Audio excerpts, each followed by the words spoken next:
It's the PC Gaming Show pre-show with your host, Frankie Ward, and your co-host, me, Els. And now, here's your host, Frankie Ward. Whoa, yes, whoa, thank you. Welcome to the PC Gaming Show pre-show. We've got a big show for you tonight, but before we get to our guests, some stuff in the news today. RAM prices. Have you heard about this? This is breaking news. The price of RAM is still higher than Woody Harrelson at a Snoop Dogg concert. What else? AI has been in the news. Have you heard about this? AI is everywhere now. This is true. I downloaded an AI app to create cue cards for this joke, and not only did it spatula tennis hubcap, it completely messed up the bleachers safe to drink. Okay, folks, let's get started. Give it up for the pre-show band.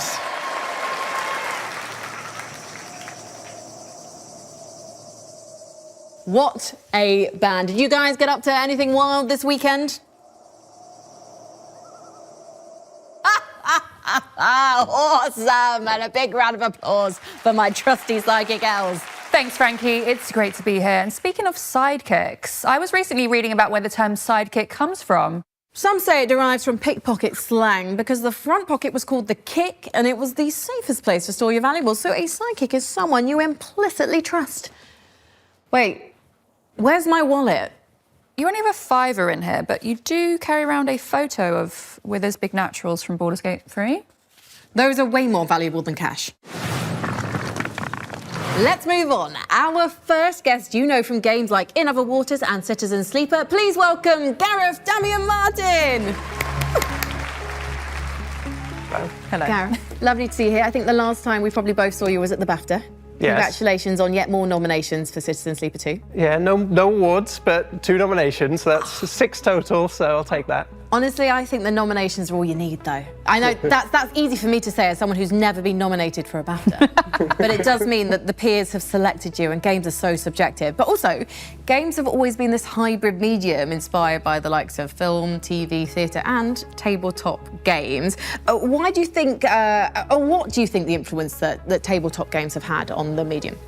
Yeah, I mean, kind of all aspects of games, really. Without tabletop games, you know, we wouldn't have health points or experience points, any of these kind of formative structures. They all come from Dungeons and Dragons and early tabletop games. The idea of how a character progresses, or that a berserker should rage, and how rage works mechanically, and all of these like weird little things that we think of as kind of truths to video games, I think are kind of all drawn from tabletop games. Which aspect of tabletop games do you think that the gaming industry, or the video gaming industry, I should say, is overlooking and should actually adopt or learn more from? Really, video games' idea of what a tabletop game is still stuck in the kind of old days of Dungeons and Dragons. And I think that actually tabletop games are incredibly broad now and full of really, just like video games, full of strange, independent games and systems being made, all which are really, really cool and really interesting. And I think if you look at where tabletop games are, they're in this space where they're still in this kind of like burgeoning of genres and ideas constantly coming through. And so I think if games can bring a bit of that energy back, I think looking at tabletop games and kind of taking ideas from tabletop is a way of bringing that kind of way of refocusing on what's the experience the player should have, and how can we design a system that will fuel and build that. So being able to build the person you want to be in a game is something that appeals to you? Yeah, definitely, but also building systems that reflect certain kinds of experiences. Obviously, the most challenging thing about bringing tabletop ideas to video games is that in tabletop you have people in a room, and so you can say something and it becomes true. Yeah. And in a video game it takes years of work to make something true. Yeah, it's not possible if you want to make The Witcher 3 and you want to be, so you can have a custom character and you also want to be able to have like infinite possibilities and all the quests and they're all going to readapt. And of course that's not really feasible, but I think if you change the idea of the representative tools you're going to use in the game, so you might use text, you might use static art, you know, maps, all of these structures that are kind of suggestive rather than illustrative, I think then you can kind of start to achieve these things. Like in Citizen Sleeper, you know, you can find your path through the game, you can find your way to your ending. That's only possible because I'm dealing with such limited kind of representational elements, I think it kind of drives even more engagement from players because they're part of the process. They're the ones imagining the filling in the gaps and connecting all the pieces. I think that's beautiful because I think when I have, as you said, less in front of you, it triggers your imagination to think of all the possibilities that you could come up with in your own brain, which I really like. Gareth, what can we expect from you next? So I am working on a brand new video game, another role-playing game as well, but I don't want to tell you any more than that because we are literally tens of minutes away from seeing the first trailer later on in the PC Gaming Show. I think, Gareth, you should sit here because you've just built anticipation for the main PC Gaming Show, which is my job and Elsa's job. So thank you so much for joining us on the show today. If you want to see what's coming up from Gareth, then stick around for the main show. Hey there, we're Lava Potion, and this is our game, Wielders of the Essence. This is you, a small frog on a big quest. And you have a friend, who's an egg. Together, you're taking this village from puddle to paradise. But hordes of enemies are standing in your way, so you'll need troops at your side. And magic. Good magic.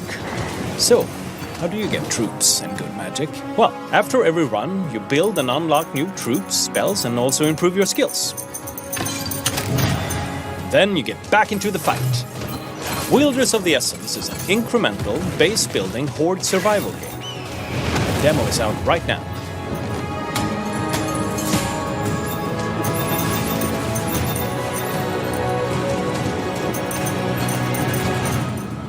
Full game releases on 5th of November.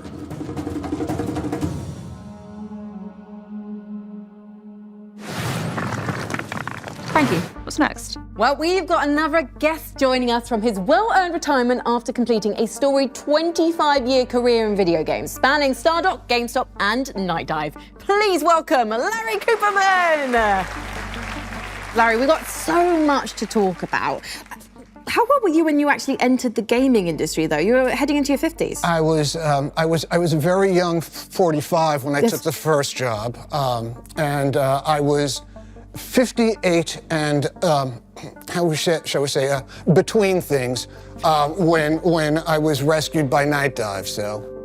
And what made you want to get into the gaming industry? Was it literally playing Wolfenstein 3D in 1992? Was that the moment you went, I will someday work in this industry?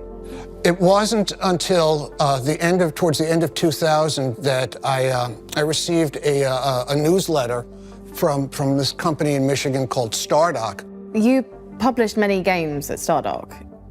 Yes. Was there one that you were particularly proud of? Did you always want to publish something you wanted to play, or did you have to always see the bigger picture, see the other players? During the time I started, the really important game and the biggest hit was Galactic Civilizations. And then afterwards, we partnered with Ironclad and did Sins of a Solar Empire. But the game that resonated with me, and it's really obscure, was a game called Lightweight Ninja. But the reason was both of my children found it wonderful, found the character wonderful. When you moved on to Night Dive, so that's where you were last working? Yes. Until your recent retirement. What was the most difficult game to remaster? Probably the toughest game, and one that we did the best we could with was Blade Runner. Part of the reason for that is the source code was lost and could not be found. There were other PC versions available, but ours was the first that was brought to console. And you know, it doesn't need to be said that the console audience is far larger. This was the only way that those people had the opportunity to play the game. So. Why are remasters important? I suppose you've kind of covered it there, really, like bringing them to a wider audience, different platforms. I view games as art. And to my mind, art deserves to not only be preserved, but deserves to be shown to as wide an audience as possible and to be as accessible as possible. The largest project that Night Dive had done to this point was not a remaster, but a complete remake of the System Shock game. And I don't really need to belabor it, but think about System Shock as the seed and all of the games that came from that tree, Deus Ex, Thief, BioShock, of course, but to understand how those games came about and why they're important, you really need to go back to the beginning to understand the history of it. Thank you so much, Larry. We really appreciate your time. Thank you so much for joining us at the PC Gaming Show pre-show. I hope there's some stuff in the main show that you enjoy and you get some time to play. Then everyone, please, Larry Cooperman. Frankie, I'm not sure what I want to do next. Talk to another great guest or watch another great game trailer. I've got the answer. Let's do both. Take a look at something exciting coming up for Warhammer 40k Darktide, and then stick around because our next guest will tell us all about it.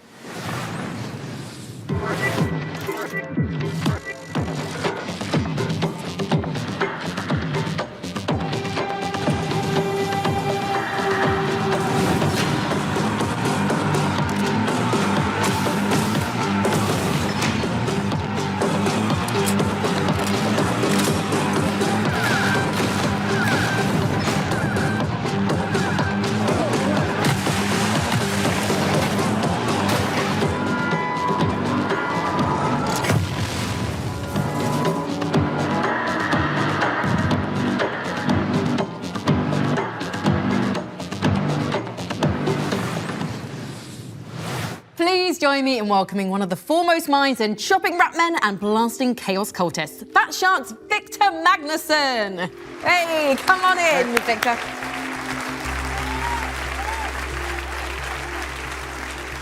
For those people out there who, yeah, I'm judging you.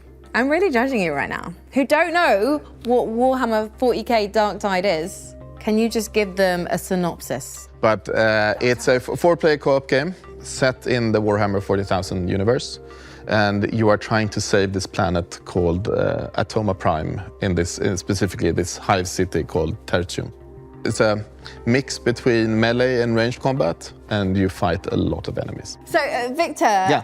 I know the fans are very happy with you right now okay. because you've just announced a new class Yes. coming to Warhammer 40k Darktide. Tell us all about the Skitarii. It's been a fan sort of want from all of our fans for a long time. They got really upset with us when we released the last class that it wasn't Skitarii, but now it's coming out, so they should be good. How does this new class complement others in the game? So it's very sort of broad and very open, and you can sort of spec it out exactly like you want to. So you can fill a lot of different roles in the game, which is cool. Where previously other classes were more sort of specialized at maybe one or two roles. So this has a broader scope, I would say. You guys are known for making co-op games. No. What do you think makes a great co-op game? We adhere very hard to the sort of Left 4 Dead formula that they invented back in the day. One of the keystones, at least according to me, is that there are elements in the game when you have to co-op, like you have to cooperate. You can't sort of get out of, I don't know, being caught by clicking the button and getting out. You have to have a friend help you out. I think that is super important. And also having, like, we have stuff that we call like drops in the levels, where if you stay behind, you'll get caught and they can't go up and help you because they have jumped down. It has multiple functions. One, it's like a mini puzzle for the group that they need to sort of gather up and then jump down together. But also it tells the players that they know that they're on the right way. And what gave Fat Shark the confidence when co-op games weren't being released as prolifically to stick with that style of game? It was, I don't know, foolishness maybe. It was the story goes that we are now he's the chief creative officer, Anders. He was the game director back in the day. He called up Games Workshop and said, "Hey, I have an idea for a game." He called their customer service. I want to make a game with that's Warhammer and Left 4 Dead. They're like, okay, that sounds cool. Maybe you should call the IP people. So he did that, and then we flew over to Games Workshop and said, so we have this idea. We've done these games, and we want to do a game where we combine basically Left 4 Dead with Warhammer. And they're like, yeah, that sounds awesome. And we did that. Are you working on any other IP right now? Anything you can tell us about? Nothing that I can talk about, sadly. But we will continue to work on Darktide. There will be more stuff coming in the year. In your career, what's the proudest thing, though, that you've shipped, or even like a small moment that to others might not seem significant because they're not playing it on their computer screen? What's the thing that you're proudest of? I do think maybe when we released Vermintide 2, We had the release party, and my boss came over with the PC Gamer, and we had gotten, I think, a 90 or something in PC Gamer. And that was like, that was sort of achievement unlocked feeling. It was really cool. That's probably the coolest. So those lapsed players, you've got to get back in because the Secretari are ready for you to play with when? June 23rd. June 23rd, so in just a couple of weeks' time. And if people haven't played Dark Tide yet, but they want to have a go, where can they start doing that? You can get it pretty much everywhere. You can get it on Steam, Xbox, Microsoft Store, and the PlayStation. Fantastic. Thank you so much, Victor Magnusson. No, and thanks. good luck with the new class. Yeah, thank you for having me. Thank you once again to the guests who joined us on the show tonight. And, of course, let's hear it once more for the PC Gaming Show pre-show band. You do know they're not a real band, right? That classic Elle's humour. Most of all, thank you for joining us here at the pre-show, but stay tuned because the PC Gaming Show is just moments away after one more big trailer.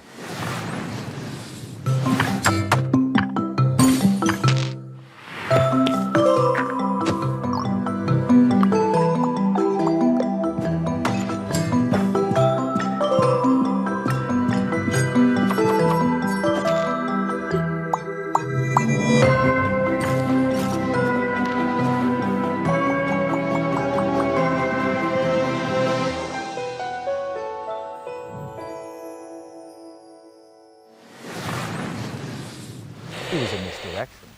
I think the whole dang thing was spaceships!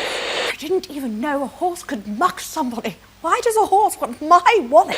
Now, an aspect of this outhouse that I find fascinating. I can't do this anymore. There are no ghosts in these old houses ever. Why are you still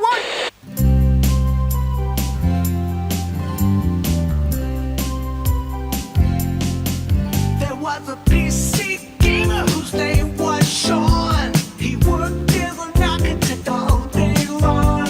And then there's a gamer whose name was Mica. She works as an architect in Topeka. There's Frankie the architect, and Jacob the architect, even the alien is an architect.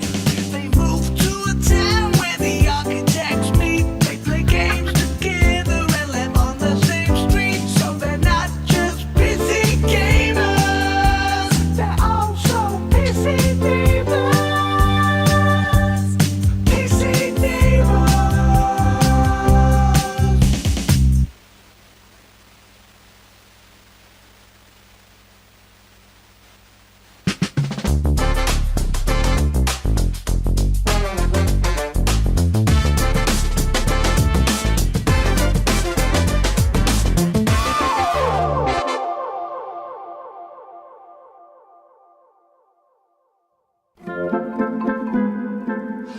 Wow, it sure was a long day of doing architecture for me, Sean Plott.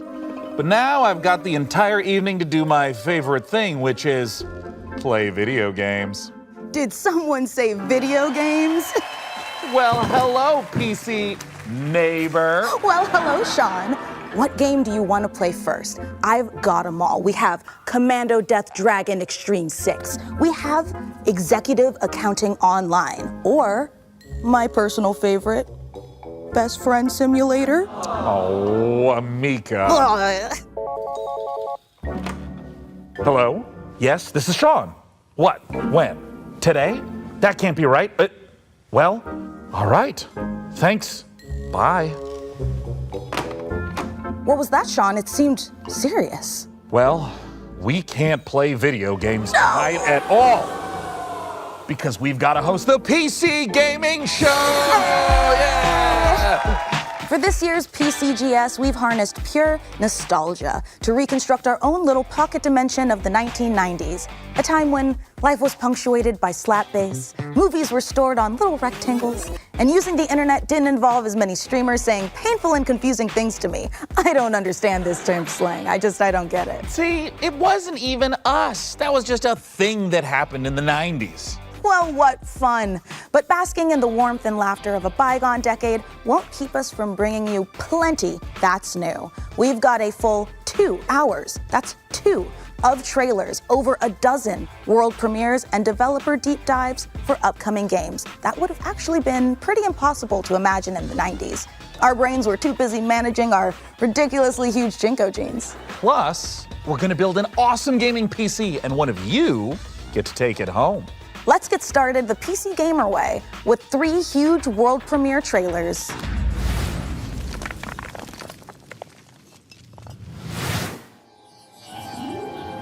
With every step, we boldly explore the unknown. And piece by piece, we build an understanding of the strangest mysteries in the universe. Captain! Our sensor array is getting unusual readings from... What is that? The rift has opened! Repeat! The rift has...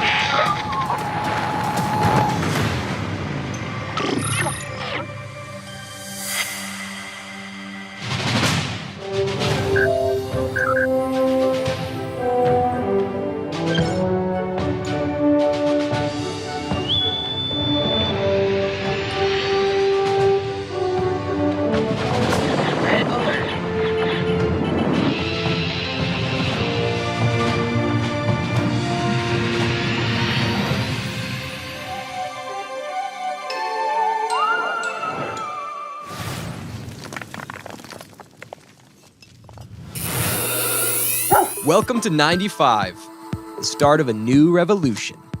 The information superhighway. A world ruled by the transistor, where power is measured in hertz and bytes. A place where us freaks and geeks can be free. No nations, no race, just ideas and knowledge. They call me a criminal, a hacker. While corporations spy on us and governments control us, they murder and kill and tell us it's for our own good. I'm not the criminal.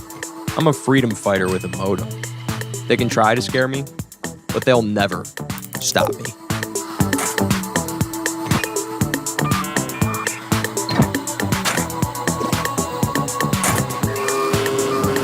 Axiom Systems takes very seriously any attempts to hack, infiltrate, or otherwise illicitly access our servers. Should you be found to do so, we will not hesitate to apply the full force of the law.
I love to see a strategy classic reborn for the modern age. Well, that was a great show, so I better get to sleep, you know? Mica, the show just started. Yeah, but You know how every morning I like cook an entire full breakfast and all of our friends come over to eat it and hang out before we go to work? Well, I actually have to get up at 4 in the morning to get all of that done and all the cooking and the cleaning. It's kind of a full-time job, yeah. Oh, yeah, that is super unrealistic. Right? Why don't we just do what normal people do and get up 5 minutes before we have to and then dart out the door without showering and shove a cold bagel into our mouths while sitting in traffic? Perfect, honestly. Well, since we're staying up late, how about we watch another world premiere?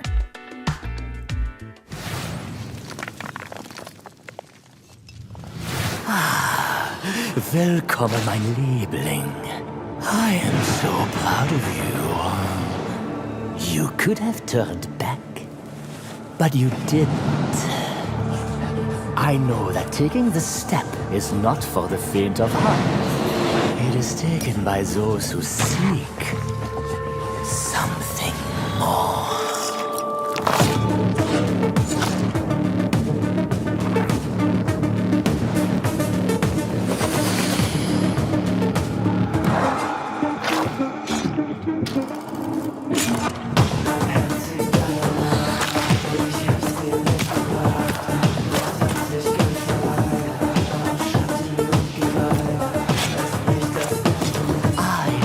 Give you purpose. If you accept the sweetest kiss of all. Listen up, you donut. I'm gonna test you on everything it takes to run an arcane restaurant. If you want to earn a mithril star from legends like Guy Fawkes, Julia Cragchild, and me, Gorgon Ramsay, then take my advice. You need to cook up tasty combos, hire the right crew, and stand tall in the face of cosmic horrors. If you think you can take the heat, get in that kitchen and show me some magic. Don't just stand there like a troll turd. Play the f***ing demo.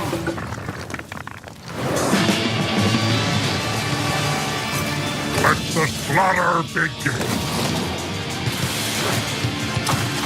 It's getting serious now. Oh, you're a big one. Nobody gets to be hotter than me.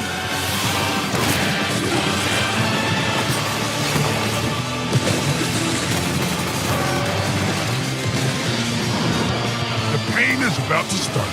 Let's fight.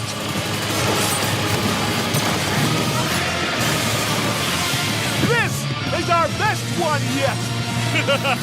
It's cannon time, baby. Let's fucking go. Oh, yeah. That was awesome.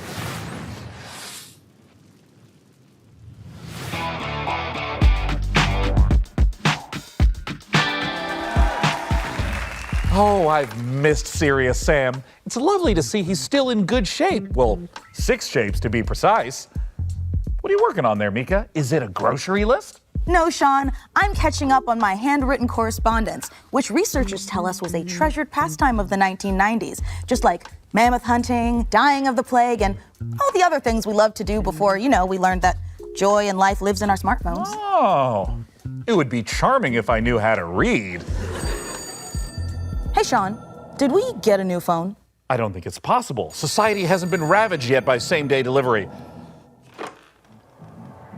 Hello? Am I about to die? Oh, I'm just messing with you, Sean. It's me, Frankie. Oh, hi, fellow PC gaming show host Frankie Ward. But wait, aren't you busy filming the hottest late-night talk show of the 1990s? Oh, Sean, you should know that no veils can obscure my piercing gaze.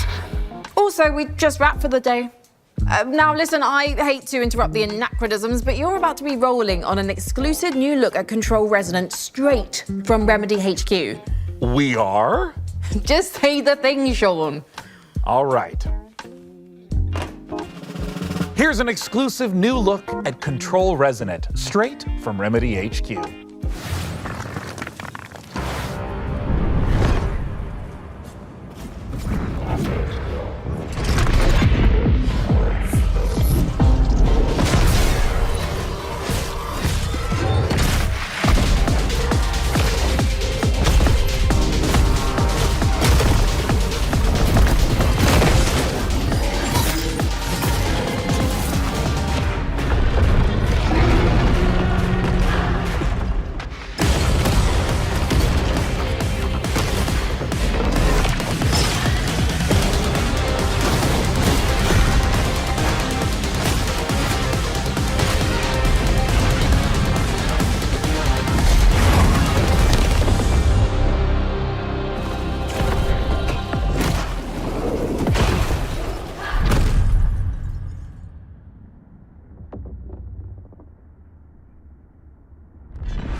Control Resonant is a third-person action RPG where you combine the use of paranatural powers and melee combat to fight against otherworldly threats. You play as Dylan Faden, and all of this is taking place in Manhattan, New York.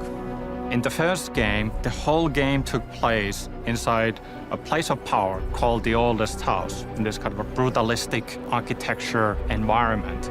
With the sequel, that whole thing is kind of broken open. The containment failed from the first game, and now all of these paranatural forces that were inside the Oldest House have leaked upon the streets of Manhattan. There's a new threat affecting Manhattan in our game. It's called the patterning, and it is basically taking what is already there and restructuring and reorganizing it with this strange, otherworldly algorithm. And the resonants themselves are often found in this epicenter or this focal point of this localized patterning. And it becomes more than just the creature design. The bosses are almost married into the surroundings and into the scene, so they get patterned into the world. And it is not just a gimmick. The patterning is at the very core of the whole experience, so it touches all of our themes.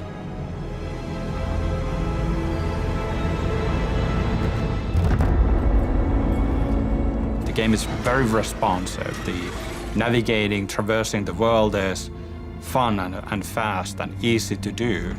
For instance, we have the shift ability that allows you to access these different gravity anomalies. We have the 90-degree gravity shifts, we have 180-degree gravity shifts. Very minimal UI elements, but everything that looks like a walkable surface, like a ground, floor, road, anything that looks like you should be able to walk on this is a gravity anomaly.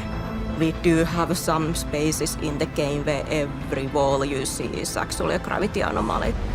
And you get into this really mind-bending sequence where, yes, you kind of lose yourself a bit as well, but you kind of react to the immediacy of the situation and so on. And then it becomes part of your natural way of moving through the world. Incomprehensible in one way, but once you kind of get it, you just get it. So the combat changes from range to melee. I would say on level design side it's a lot more about designing like what's the what kind of enemies, how many of them.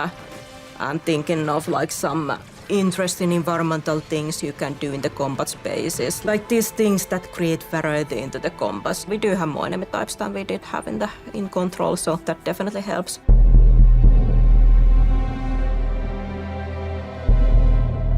We have always wanted even the paranatural things to somehow feel connected and married into the normal, mundane, everyday world. So even if you are able to perform like superhuman feats and telekinesis, for example, it still should feel that it's strenuous. It doesn't come easy to Dylan. Dylan is fighting dirty and he is able to perform these powerful telekinetic pushes and ground slams, but it does have a toll and it does hurt him in the process a little bit as well. So there's this physicality that we always try to retain with our visualizations and audio, even if the thing that you perform as a player is inherently somehow superhuman or otherworldly.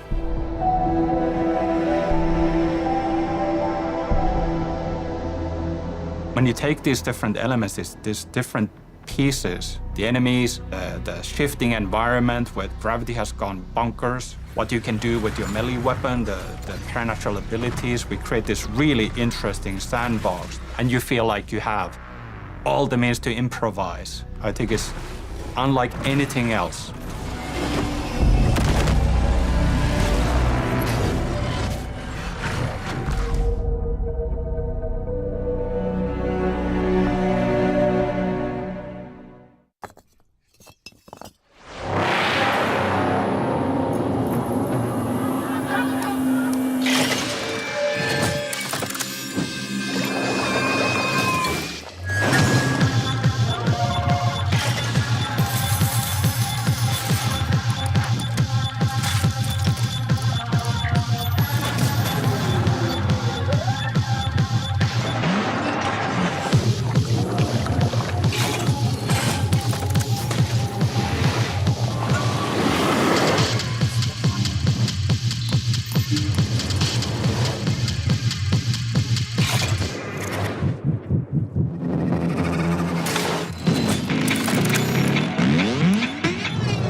dead. They buried the truth. Time for revenge. Puncture targets. Cause distractions. Disguise yourself. Use anything as a weapon. Hunt with your friends or by yourself.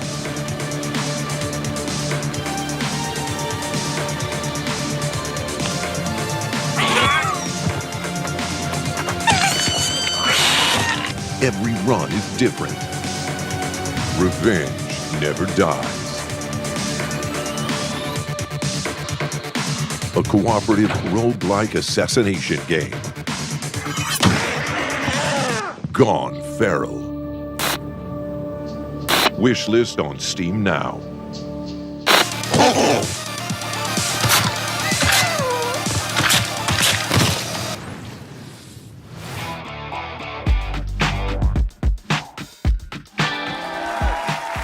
Hey, Mica, would you be interested in teaming up with me on my bloody mission for revenge? Oh, absolutely. I mean, like in Gone Feral, the game we just saw. Oh, yeah, sure. Yeah, that too. And hey, speaking of co-op carnage, nothing goes better with violence than science. Let's check this out.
So, you're the new owner of the Grand Hotel, huh? I'm not staying. I'm just here to sell the place. Well, I hope you do better than the last guy.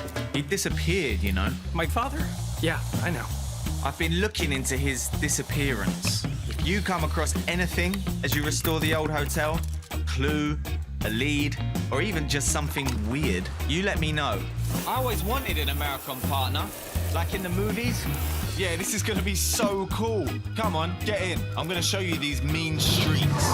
When I turn the corner, hood, let's better run, run, run. I got one hand on my badge and the other on my gun. Whether you're calling 999 or it's 911, lock you up in the wagon, know you bad guys are done. When I'm around your neighborhood, kiss culprits goodbye. Lawbreakers shaking in their boots when I pass by. Looking good like Swayze back in 1989. All of the ladies going crazy saying, who is that guy? It's a good idea to keep the cop close. Be careful. One background check and you're done. Yes, I know. I'm gonna need them to trust me if we're gonna pull this off.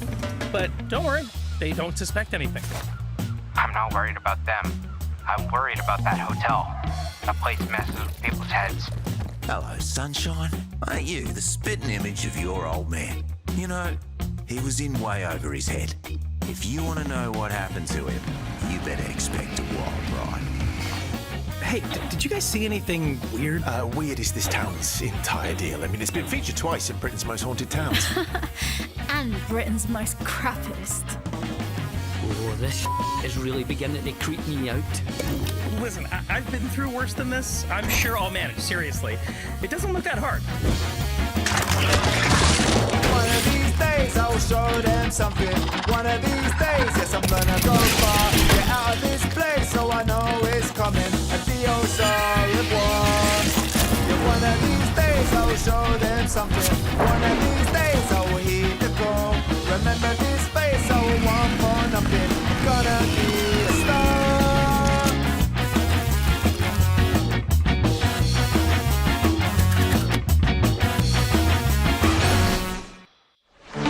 Hey! Hope you're all having a great time at the PC Gaming Show. As captain of the ESS Starseeker, trust me when I say, this crew is ready for anything. Here's a look at what's waiting for you when the game drops June 11th. Wishlist it now and prepare for launch.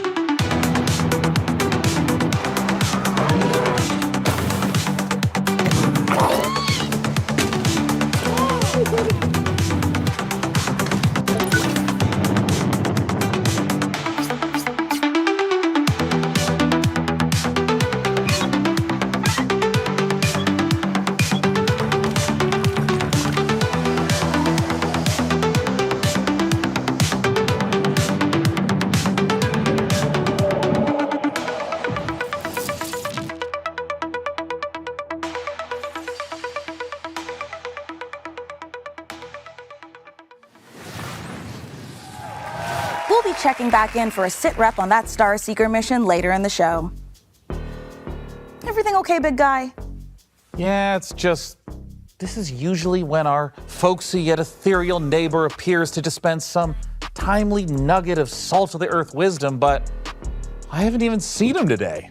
Well, last time he was here, he said he was building a shelter to survive the dying millennium, and we're gonna be devoured by electronic demons of our digital excess or something like that, you know?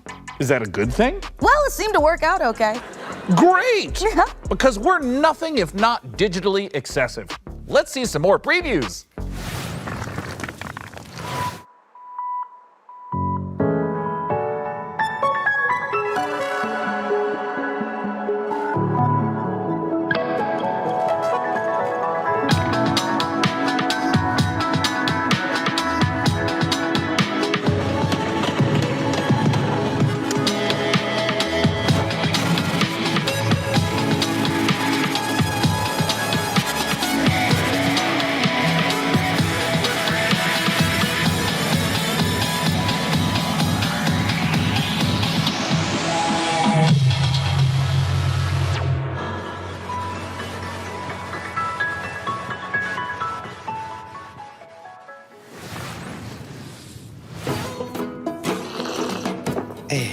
Adventuring is not for everyone. I risk my life every day, you know. It's not that easy Hey, boss, we're ready!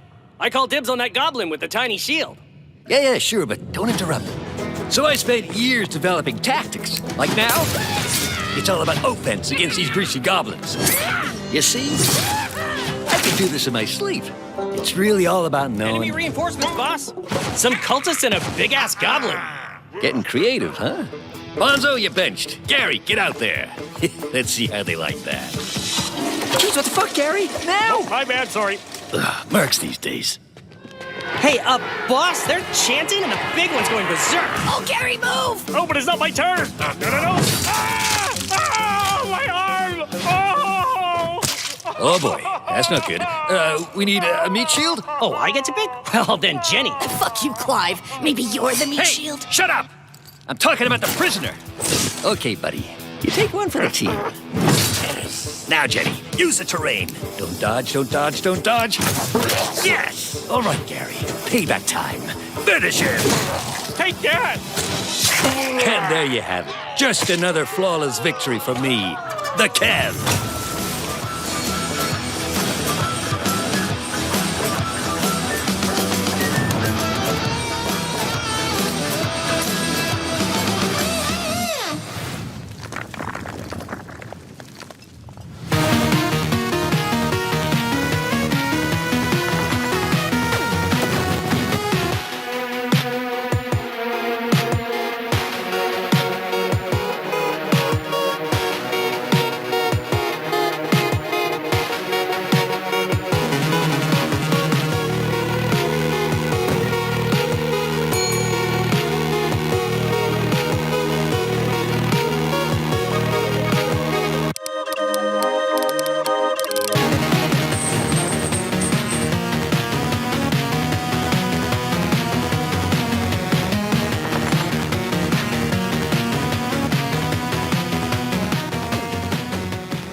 All the games from today's show can be found over on the PC Gaming Show Steam page. Head on over to pcgamer.com/wishlist to check it out.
Now, will technology ever get better than cassette tapes? I mean, you can fit 7 songs on a single tape. And you can get as many free songs as you want by recording them off the radio, and you're only going to get like 10, 20 seconds of an annoying DJ blowing over the top of it. Honestly, that's not bad.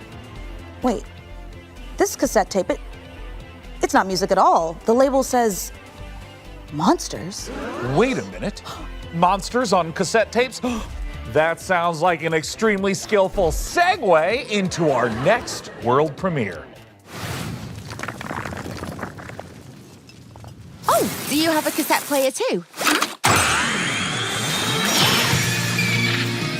And you've done all this before? Been lost on another world? Turned into scary monsters with cassette tapes? All of it? Come on, what have you dragged me into?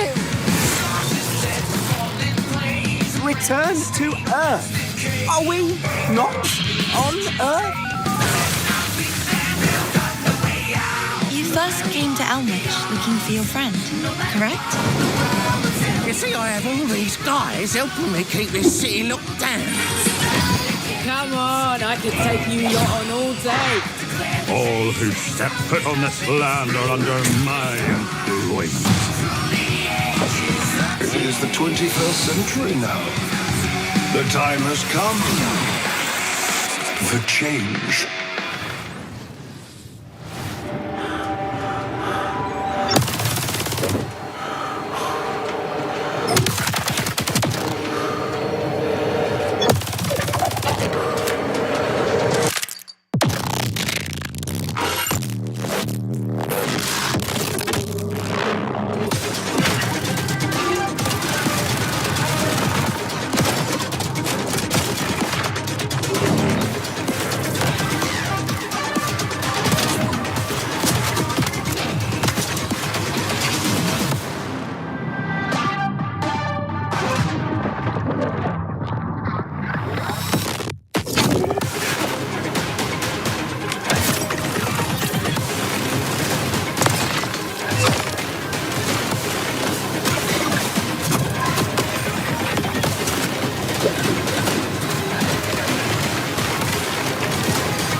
Yes, it really is called Two Fights, Two Tight Spaces. And if you can believe it, there's one more surprise. Shadow Drop! Oh, we love a good Shadow Drop, don't we? Two Fights, Two Tight Spaces is out right now. And that's not the only surprise. This old-timey scroll came in the mail and it's addressed to Milord. It says, "The granary is full, sire?" Oh, I know what that means. I don't. Another world premiere. Our next title is from a series that's been around for more than 25 years. Here are two of our very favorite PC neighbors to tell you all about it. Hello everyone, I'm Ben Starr. And I'm Samantha Bayard. And we're incredibly excited to give you a first look at our new game. Stronghold 4, the brand new castle sim and RTS from Firefly Studios. That's right, another chapter in Stronghold where you can once again launch cows from trebuchets. Sounds absolutely delightful. Let's have a look at the new exclusive reveal trailer. Welcome to Stronghold 4, my liege. This town has seen better days, but I'm sure you're up to the task of bringing the place back into splendor. Might I suggest next placing some farms to feed our population? Food stocks are back up again. We can train soldiers and build defenses to prepare for further bandit raids. My bow calls. My sword is needed. Just me and my little pitchfork. That's a nice thingy bob the church has there. What's going on with the cows? It's my time to shine. This inferno is punishment for our sins. A huge invasion force is marching on the castle, my liege. Another village taken, then. Make no mistake, I'll keep fighting. Hell with you.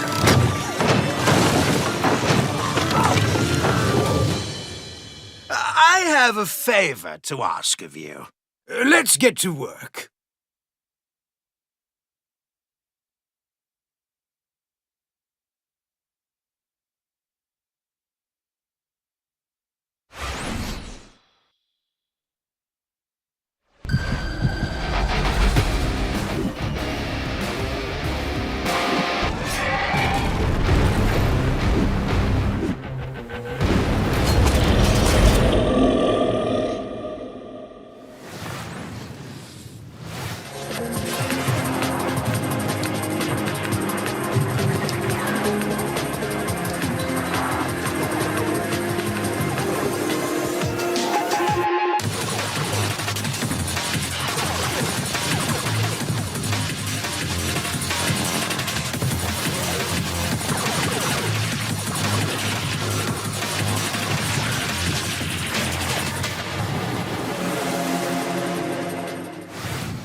My brother has betrayed us all.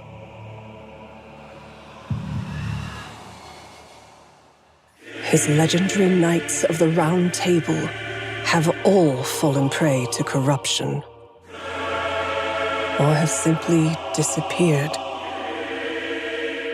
Avalon, once a glorious kingdom, is now falling into despair, and corruption ravages the land. Thus, I have created the legend of the Twilight Knights. For salvation will not come from a single knight, but from many.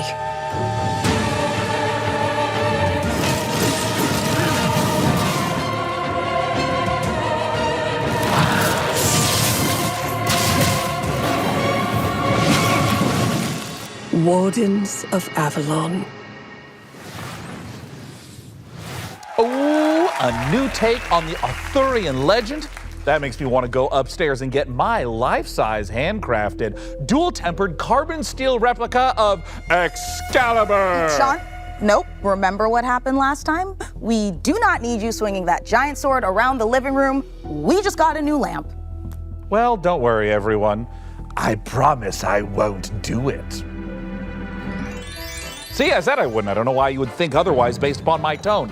Look, our new neighbor's rooster sure makes a racket, but I've been thinking it must be worth it for some of those farm-fresh eggs. First, roosters don't lay eggs. Second, that was an elephant. Wait a minute. That's an elephant. Do elephants lay eggs? Oh my God. Can you imagine? The omelets you could make would be massive.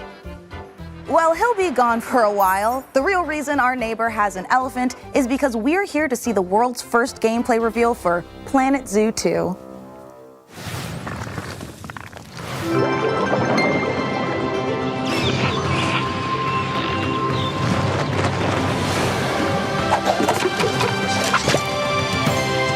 Welcome. I'm Eric, the chairman of FEN. I'm Alice, the Zoo Operations Manager at FEN. We're here to help you on your journey in building and managing zoos, as well as restoring wildlife reserves across the globe. You'll be creating habitats for all kinds of species and making sure they're well cared for. Not to mention managing your staff and keeping your guests happy, too. With that in mind, let's begin. Meet Lamarty, the Maasai giraffe. He shares his space with a pretty big family, so we need to make sure there's plenty of vegetation for everyone. And with the warm weather, we need to keep the fresh water flowing. Speaking of water, we'll need an aquarium large enough to house several of our aquatic species, including our endangered hawksbill turtles, Mia and her family. You'd be surprised how quickly these tanks get dirty. There goes one of our keepers now. We have one more stop to make. We're building a brand new kind of habitat, an aviary. It'll be the perfect home for our white-tailed sea eagles, Hamish and Freya. We've made sure there's plenty of space for them to spread their wings and to have some fun. Conservation is Fenn's most important goal. Like in the Scottish Highlands, where we're releasing our eagles into our wildlife reserve. We've done a lot to prepare this environment for them, something you'll be sure to do more of on your journey. Together, we can create a better world for all living creatures. So, are you ready?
Next up, we sent 3 of our best minions of the damned to procure the secrets of a mysterious tower that spells certain doom for all who dare to enter.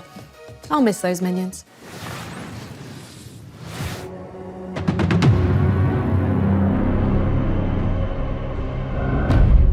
Death is not the end in Archeron. That is merely the beginning.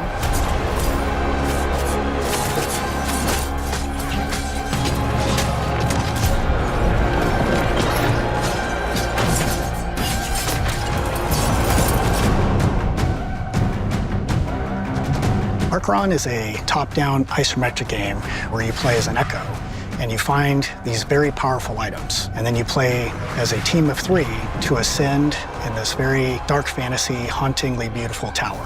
Fight monsters, find the items, put together your build, and fight showdowns at the end of each floor. While you ascend the tower until there's only 2 teams left and only 1 team can win.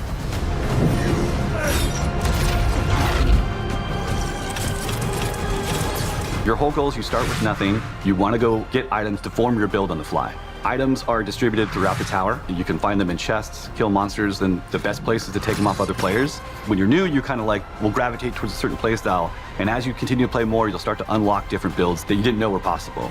I think the item system is designed to have people embrace the playstyle that they want. We don't have traditional roles, so we don't have a support or a tank or a DPS. You're all kind of on even playing field, but you can lean into playstyles. You can lean into a ranged build or a hybrid build or a dive build just on the fly, what you uncover. We want you to land and feel the tension of trying to get items quickly, knowing that the fight is coming when the beacon spawns.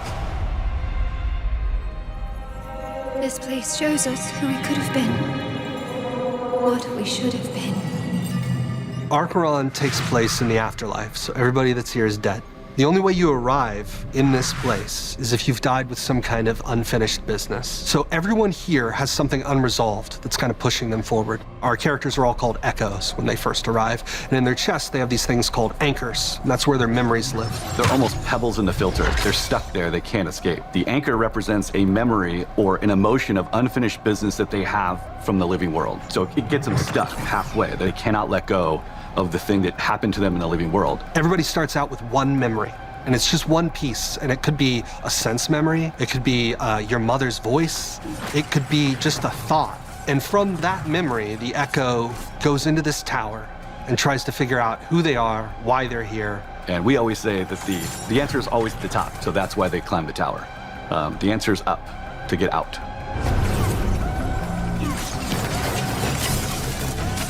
Players have affected a lot of changes over the years now for us, but the biggest thing we got on our Next Fest feedback was the player gap between training and Ascension. They were really awesome at helping us come up with the idea of spires. Spires is kind of a arena-based 3v3 where you can climb up a spire and have like a run where you have 3 attempts before you fall to the bottom. So big goal there is lots of repetition with our items in combat to get you familiar with how pace of the game and how combat plays, so that when you go to Ascension, you're prepared. You know, Ascension has a different vibe to it. It's more methodical, it's paced out, there's lots of decision making, where you loot, what items you pick up, how you and your team synergize against other teams. As they get into it and understand combat more, it starts to open up, the combat creativity really starts to shine, and I think they'll get used to the pace and hopefully have a blast. It's so smooth, the combat is so fun. The kind of like team play that I've seen coming out of it it's insane. Players generally have a play style. They either like to go full Eternal, meaning 4 pieces of the same set that we know synergize together, we've built to synergize together, or get a little wild and do a Shattered build.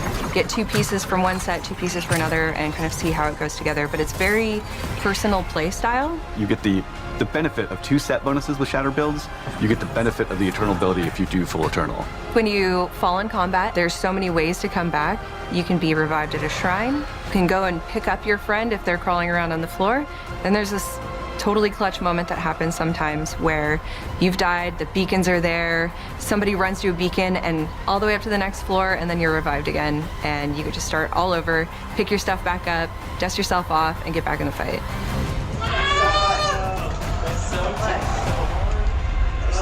Press the button. Yeah, baby, go, Ted! No! Grandma. Come on! Oh, and Grandma wants to heal. Grandma wants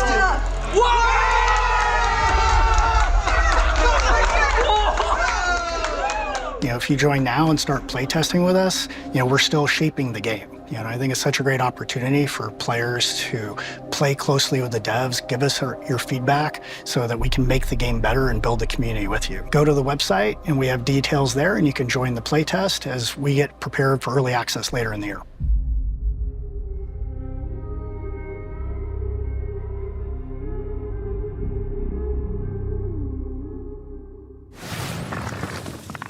The Great Tower of Acheron summons you and 2 of your finest battle-hardened companions. Head over to Acheron.com to sign up to the playtest now. Speaking of worldly entities, this next trailer is sure to send a chill down your spine. Ages come and go. Yet mortals never learn. Foolish enough to challenge me. Only to see you rise. Deadlier, bloodier, thirstier. You'll never defeat my army, nor conquer my castle. We're cursed to fight, night after night, for all eternity. For my master. For her.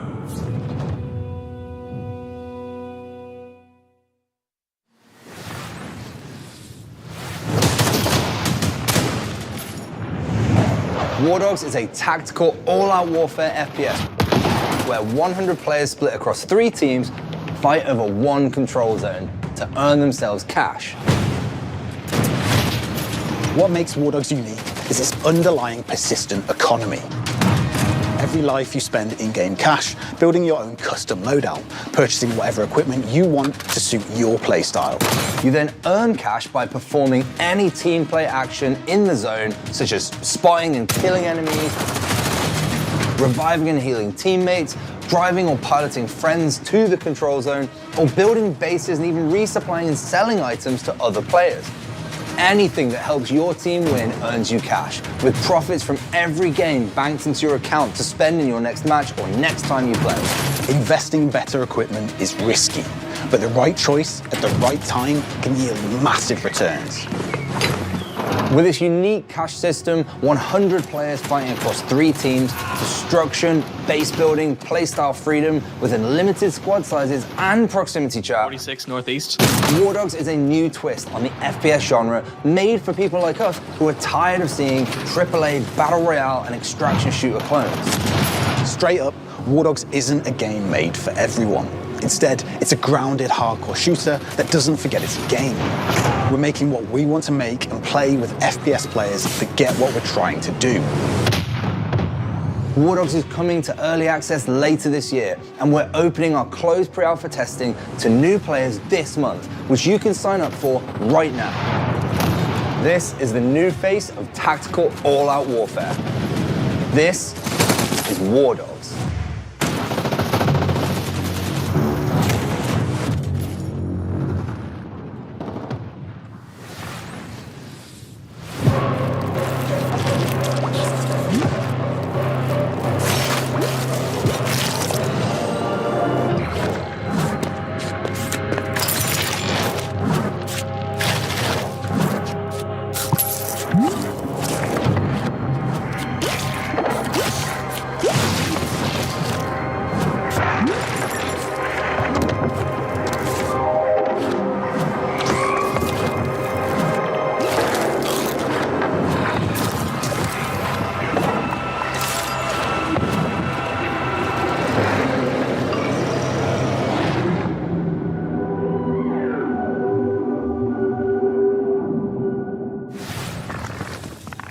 Why just defeat your enemies when you can cook and eat them? Shroom and Gloom puts the fun into fungi and the guy into fungi too. You know, now that I think about it, yeah. It's true. Yeah. And trust me on this. You'll want to get your volume cranked up and your air guitar fingers warmed up for our next world premiere. Let's go, Maximum Thunderness. It's a game where you shoot stuff. Go! Maximum Thunderness. Fight with me into tomorrow. Banish all the foes who follow. Maximum Thunderness. Lightning flash up in the sky, and in a crash, all of the beasts will die.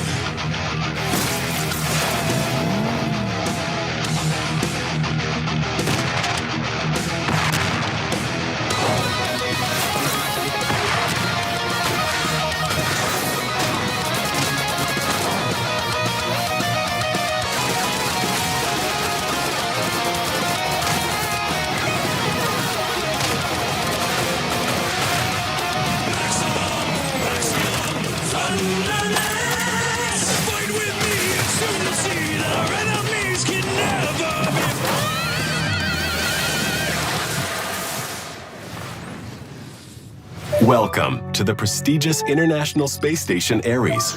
Earth is counting on you to assess the viability of NASA for humanity, particularly regarding the mysterious magnetic field surrounding it. I wake up. Same bunk, same time. The station resets, but I don't.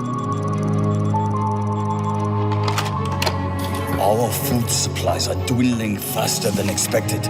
If we're careful, starting now, we can still avoid early rationing.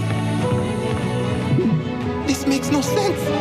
They're moving, like in a solar system, like planets. Am I going to die here? Is this how I will be remembered? It is all connected somehow.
Come on. One time. No, one time. Won't let Come you. on, Won't one let you. time. Won't let you. Won't let you. Okay, look. Just one more rematch. Nope. Just one more. Nope. No. Here's the. Okay. Look. As much as I love shooters, why don't we play something more chill, like a farming sim? Oh, sure. I love farming sims. Right? Yeah. Stop it. Stop it. Okay. While we're farming, we've got another world premiere for you, and this one comes from the creator of Citizen Sleeper. Check it out. Sean, swear. It's hard to lose at farming. It's yeah, hard but to you're lose gonna at farming. lose. You're gonna lose.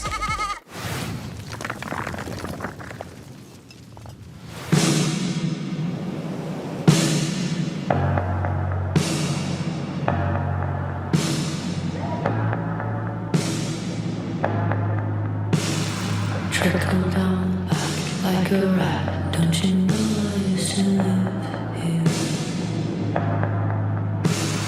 Abandoned all hang the rope. Don't you recognize my face no more? Abandoned all crack a joke. Don't you recognize my taste no more? Heave, ho. Time moves slow. I don't grow old. I grow unrecognizable.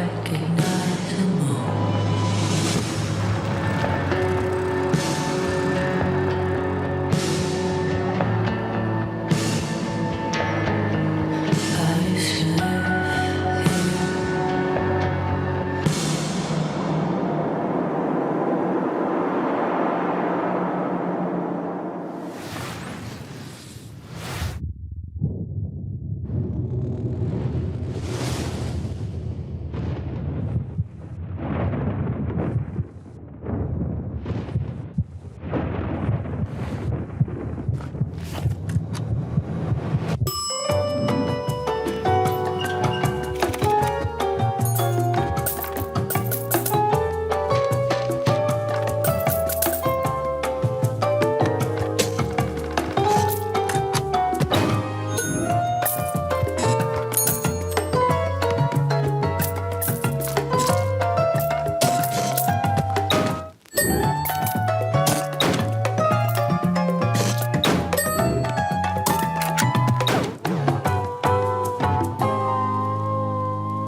Well, that huge dispute we had off camera has finally come to this, dividing the house in half. Yeah, well, you just stay on your half and I'll stay on mine.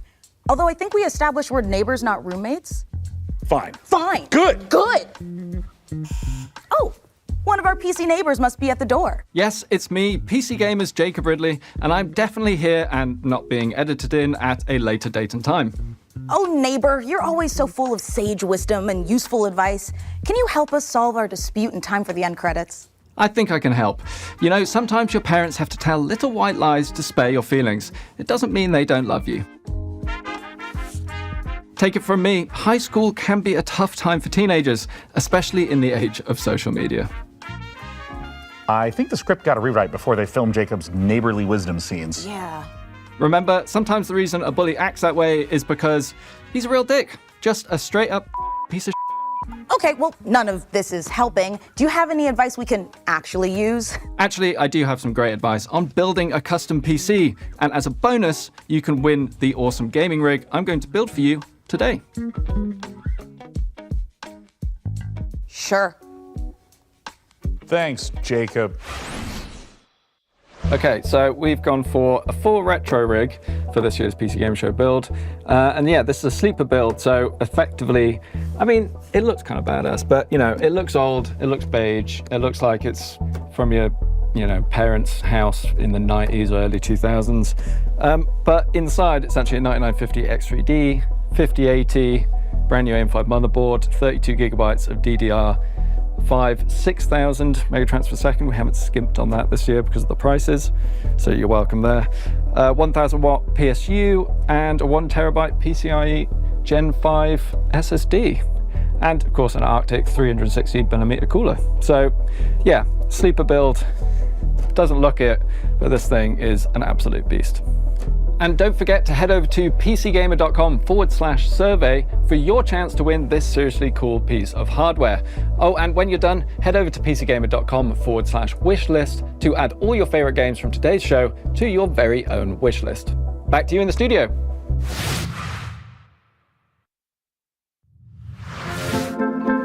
Is it right for us to spy on our PC neighbours like this? Also, why do they live next to a talk show studio? Well, when you live in a post-Alf sitcom ecosystem, all bets are off. And anyway, I'm just making sure they can feed themselves without delivery apps. Why? If it isn't the classic 1990s sound of a deep space transmission alarm. Must be time to check back in with that Starseeker expedition. Let's see how those spacefarers are doing. Producers, roll the next trailer. I've got a server slam to test.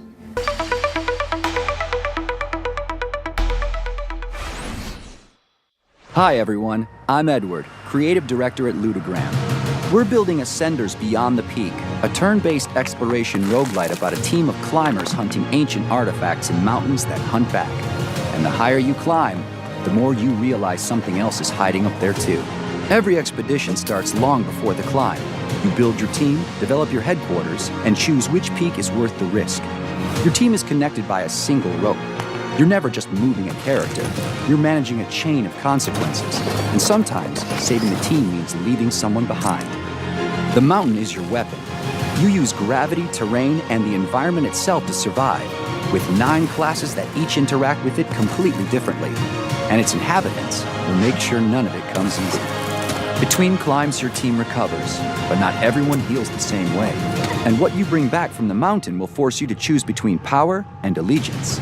The question is whether you'll make it back to choose it all.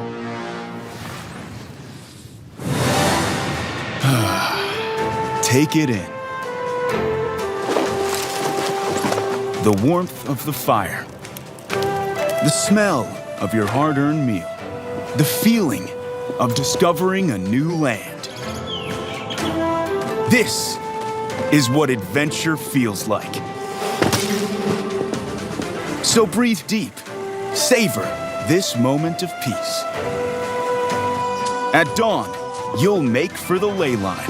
And by this time tomorrow, you'll have made your sacrifice and harnessed the power of magic. Soon, there will be no limit to what you can achieve. Huh. Well, at least you're still alive. Now dust yourself off and get back out there. But this time, maybe bring a friend.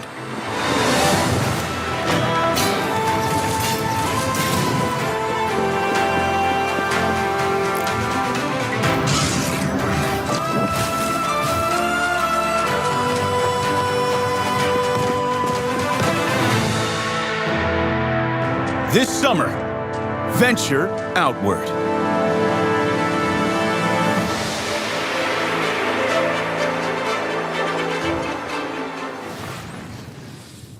How many great games can PC Gamer fit into one show?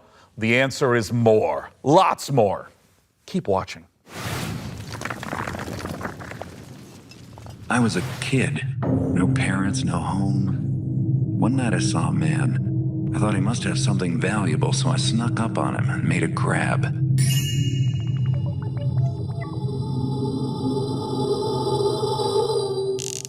What was that noise?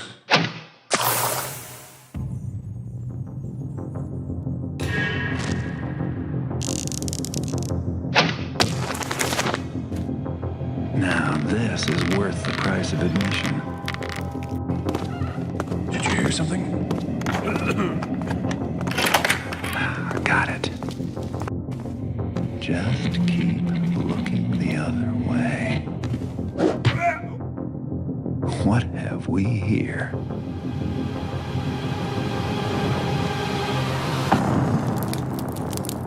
Huh. Not so secret anymore, is it? Joining me to talk about what we just saw, the remaster of Thief: The Dark Project, is the studio head of Night Dive, Stephen Kick. Thanks for joining us, Stephen. It's awesome to be here. Now, I will shamelessly say that Thief was one of my absolute favorite childhood games. I adore it. And for those who did not get to experience it back in 1998, what is Thief? Thief is an amazing immersive sim. It's first-person perspective where you take the role of a master thief named Garrett, and you're infiltrating castles, cathedrals, all kinds of wonderful medieval-esque environments, and you're getting wrapped up into this mythology and this conspiracy that crosses ages and time and uncovering secrets. Garrett is not a great fighter. He's very nimble, he's quiet, he's small. He can infiltrate, he can get into places that he's not supposed to be, but he's not really a good fighter. So you do have a blackjack and you can equip a sword, but it's not your best option. Yeah, it's mainly used to swing a few times and then run away and try again. When it comes to doing a remaster, I know that it can take many different forms. Some is just updating some of the art models, some is rebuilding the engine from the ground up. When it comes to Thief: The Dark Project Remastered, what's familiar but what's new? I want to kind of understand what players can expect. For any longtime fan of Thief, the game is going to feel very familiar. You're going to be going back to a place that you love. I hope you want to stay there. For new players, it's going to be an exceptional experience. It's going to run very smooth, 120 FPS, 4K, widescreen resolutions, all the wonderful quality of life improvements that you've come to know and love from a Night Dive remaster. And probably most exciting of all, we've got Steven Russell coming back to reprise his role as Garrett, as well as fan favorite Terry Brocious. All right, well, if you're someone like me that immediately has their curiosity piqued, where can people go to find out more information about what's next? NightDiveStudios.com is a great place to start. It's got links to all of our social media, but I would advise that you come and join our Discord channel. All the team members are in there. We're very amenable, we're communicative, we're friendly. Come share your thoughts with us. Let us know what you want to see in Thief Remastered, and take a vote on what game you'd like us to do next. Both for Thief: The Dark Project Remaster and for all the great games you're seeing on the PC Gaming Show, don't forget that you can go to pcgamer.com/wishlist to keep track of all the titles right there. Stephen, thanks so much for coming out. We appreciate it. Thanks for the opportunity. And now, let's check out some more great games.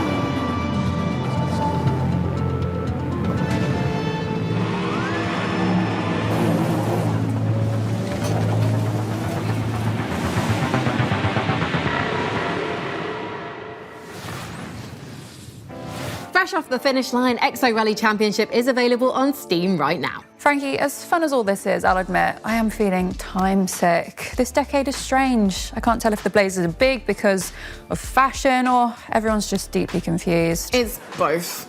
But if you could use something familiar, I've got just the thing. 2 surprise sequel reveals for a pair of beloved indies. Let's take a look. Jen, if you're hearing this recording, I'm sorry. I've been unable to determine what caused the mass extinction. I'm looting derelict ships with these old salvage drones to send you with the equipment you'll need to survive on the best planet I can find. I wish I could go with you, but humanity needs as many shots as I can give it. These odds are not good. And these cryopods I'm finding have kids, families. They deserve a shot. I can give them that. but I have to stay behind. Maybe someday you can forgive me.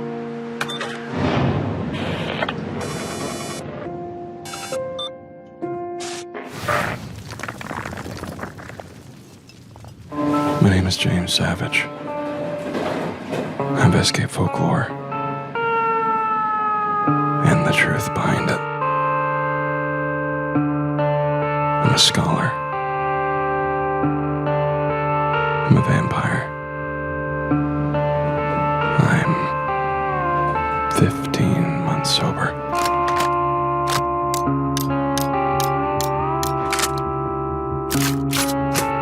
And 3 hours ago, my best friend buried me alive in the middle of the desert.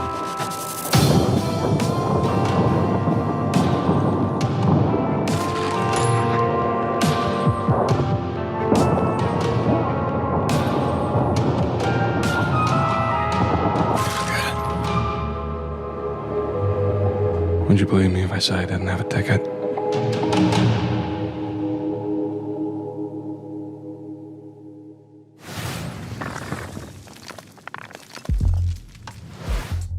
You mean to tell me they put a ball in there, but you're not supposed to play with it? It was a cruel age, Mica. Some of its sins are better left forgotten. Well, then let's look back to the future. Here's some more previews.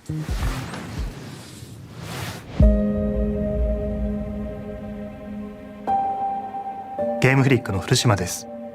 ビースト・オブ・リンカーネーションのディレクターをやっております。この世界、ビースト・オブ・リンカーネーションの世界ですけども、汚れというものに蝕まれています。この汚れはですね、あらゆる動植物に寄生して、この存在をですね、腐食体というものに変えてしまいます。でこの汚れを生み出しているのが輪廻の獣という存在です。でこの輪廻の獣を倒すために主人公エマと相棒の腐食体クーがですね、一緒に旅をしているという物語になっています。人類はですね、この世界がもう汚れに蝕まれてしまっていて、汚れに追われてですね、もう山あいのですね、かつての文明の遺構のようなところですね、コロニーを作って住んでいる。この主人公は今ですね、先ほど言った汚れに侵されていてですね、で植物の力を使うことができるということです。ただし主人公のエマには、感情も記憶もないということがあります。で、感情も記憶もなくて汚れに侵されているこのエマをですね、コロニーの人たちは気味悪がって、むしろ腐食体として扱ってしまうというそんな存在になっています。汚れの植物の力を使ってですね、いろんな場所を登ったりとか、植物を使ってですね、自分で橋みたいに伸ばすことができるんですけど、それでですね、崖とかを作ったりとか、この荒れた世界ですね、縦横無尽に駆け回っていくようなことができたりします。エマとクーの両方ですね、能力を成長させることができます。普通にステータスを上昇させるということもできるんですけども、それがですね、独自のスキルをエマもクーもどちらも覚えていくことができます。シチュエーションとか自分の覚えた技によってですね、スキルをどんどん組み合わせていってどんどん試していって自分のプレイスタイルを確立していくという感じになります。まずですね、主人公エマが石川由依さんに演じていただきました。でそれ以外のキャラクターたちは逆にコントラストがあってですね、感情も豊かでバックグラウンドとかあるいは秘密もあるようなキャラクターたちを、大塚明夫さんをはじめとした、素晴らしい政治人の方に演じていただきました。このゲームビースト・オブ・リンカーネーションの詳細についてですけども、ウィッシュリストに登録いただければですね、新しい情報、手に入りますので、ぜひウィッシュリストに登録いただいてお待ちいただければと思います。よろしくお願いします。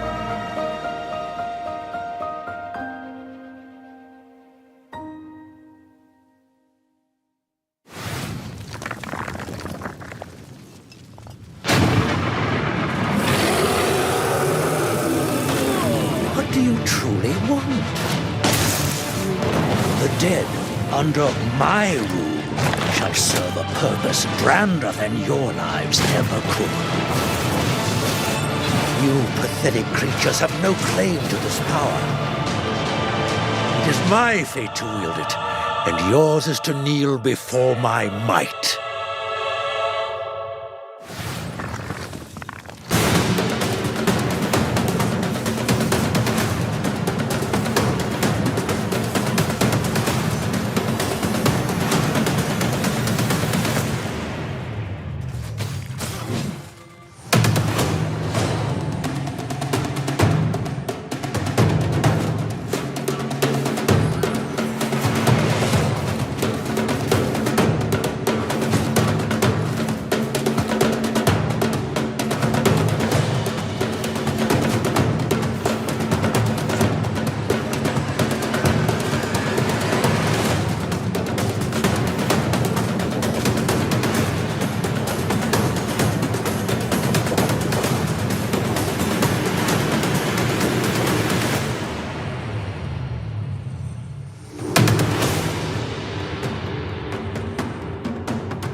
If you're enjoying the 90s aesthetic in today's show, this next game is for you.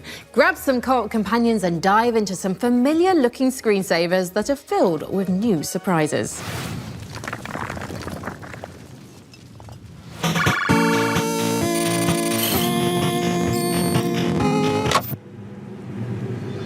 Oh, I didn't even notice you'd come in. Welcome to System 6D. You've been hired, which means that in this training video, you'll learn everything about your new workplace. Work in our company requires expert-level skills in basic, built-in programs. But your primary responsibility at System 6D is testing our new products and identifying any possible bugs. You'll be using our revolutionary geometry testing system. It's so advanced you'll feel as if your consciousness is really inside the program. The bugs can be found anywhere inside, so be very observant when traversing the virtual landscapes. But thanks to the world's first fully visualized bug detection, even a brainless mannequin has a chance at success, which means so do you. While System 6D is a technology company, our greatest asset will always be our people. Guys, how am I supposed to work under these conditions, huh? Here at System 6D, you can look forward to free lunches. Join our friendly team. Together, we can make Geometry OS the shape of the future. All you need to do is answer the call. After all, we've already hired you.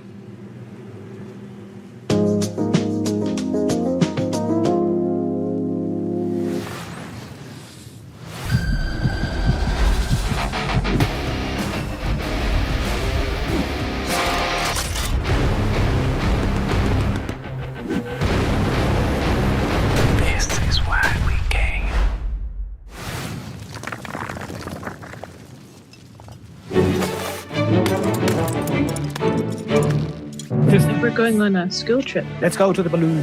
Oh no, I'm scared of heights. You have to climb to the top of this mountain. Yippee! Whoa, gamer. What you're gonna do is get to the checkpoint.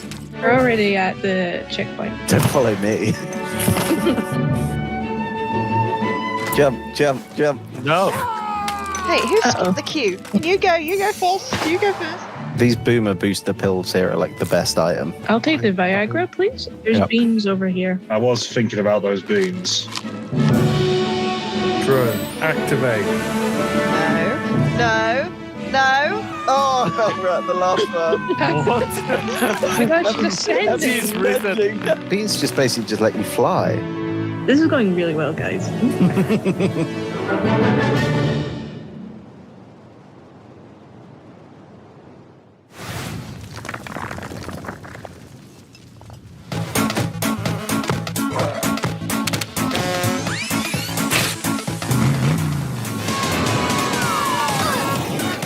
What is this? We're all each other's obstacles. Let's just put it that way. You know what? I jumped. You guys just let him throw you. Okay. You need to get the key. Thank you. Well, I'm guessing I gotta color my part. I wasn't paying attention, to be honest. Oh, I don't remember what it looked like. Okay, let's do that again. I love you, but I gotta do something to you. Oh, kill me! Kill me!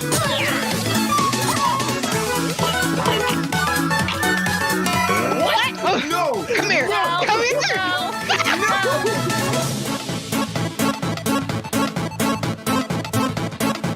Y'all bunch of haters. Coming up, you'd better make some extra room on your wish list because we've got a lot more new game trailers to show you. Take a look. The ritual, an attempt to part the veil between planes. We break the pact. Now we are paying the price.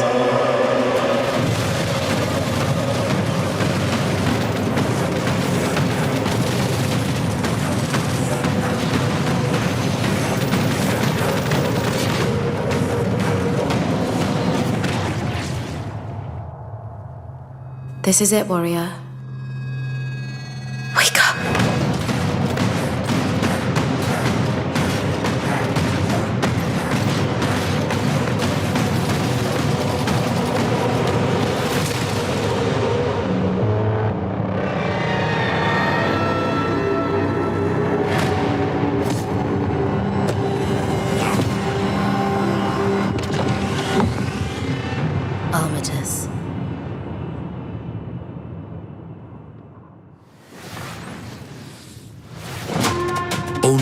one man has what it takes to defeat this jungle.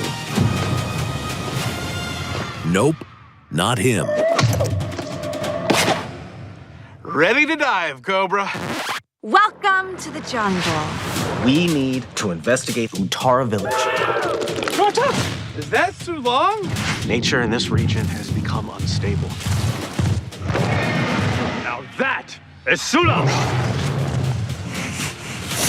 What can I serve you? Sula, meet this.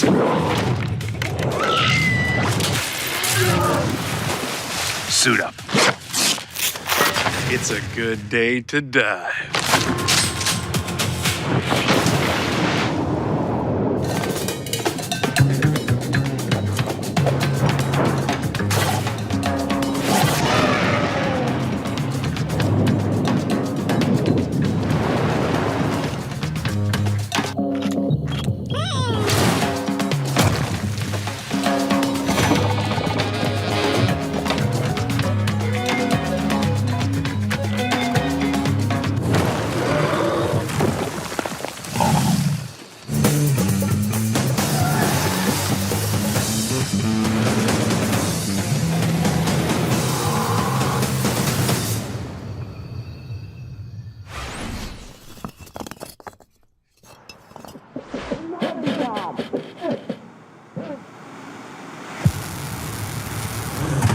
Valmiina!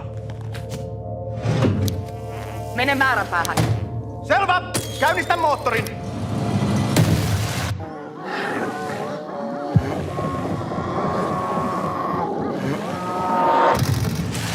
Erkki, näetkö sä mitään? Signaali havaittu!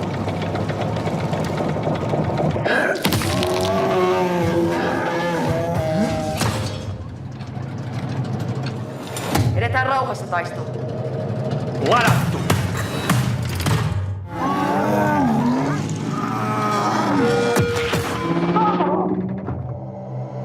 Käännetään oikealle! Toimitte! Ammus tulossa!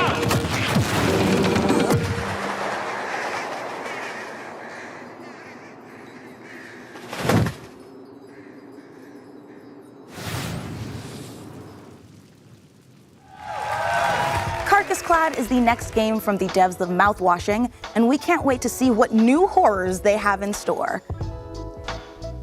Hey, Sean, are you gonna introduce us to your new friend there, or? Well, Mica, I thought it'd be a nice time to brush up on my miniature painting. Thank you, I did deserve that. No, you didn't. But Sean, we're back in the 90s. You couldn't have picked a worse time. The world hasn't accepted nerds as a, lucrative market yet. If you step out of this house with one Space Marine, just a jungle full of football captains will be waiting to tear you apart, just like they tore apart your Pokemon cards. Mica, what? I don't have a death wish. Listen, since we took a one-way trip through the time hole, I figure if I start brushing up on my miniature painting right now, then I'll be winning Golden Demons left and right by the time we age back to the 2020s. Hold on. What do you mean by one-way trip through the time hole? Sean, are we stuck here? I'm sorry, Mica, is that unpalatable to you? Oh my God, I'm gonna be sick. Hey, speaking of sick, we sent our intrepid PC gamer team to Creative Assembly's Secret Citadel for an up-close look at Total War Warhammer 40K. Here's the latest news from the 41st millennium. Why have you done this to me? There is no peace amongst the stars. There is only war. Total War Warhammer 40,000 is really like a marriage of IPs made in heaven. We create authentic worlds. And we have a really precious IP currently that we are working with, which I know lots of you, just like us, who really love. We've read a lot of books, played games, painted minis. We want to insert you in that authentic universe. The galaxy is an unforgiving place. Everyone is fighting. There is no option to stop because, the world will eat you alive. But you as a player, you will make the difference. And what's really unique about Total War is you can experience that whole universe, from the galaxy running an entire faction across the stars, to the soldier fighting on the ground, just clinging to life, try to survive another day. It's literally like being that armchair general who is like, I'm at the command of vast forces, doing big flanking maneuvers. doing the smart moves, like jumping over, like covering big spaces, especially with the jump legs, or dropping bombardment of the enemy. And that's what's unique about it, is the scale, both the horizontal and the verticality of it.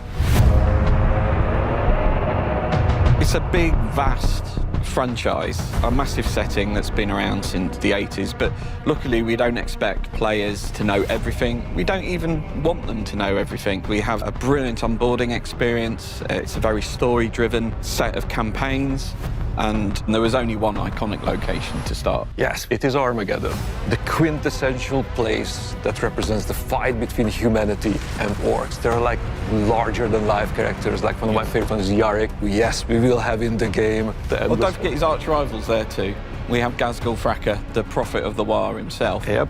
But it's that journey that's going to be the interesting one. Yeah, it's a path to Armageddon, yeah. The stakes are galactic, so you're going through between systems to systems, where the end goal, at least for the Orc and the Imperium, is definitely Armageddon. And Armageddon's certainly not where we're stopping. It's just the start.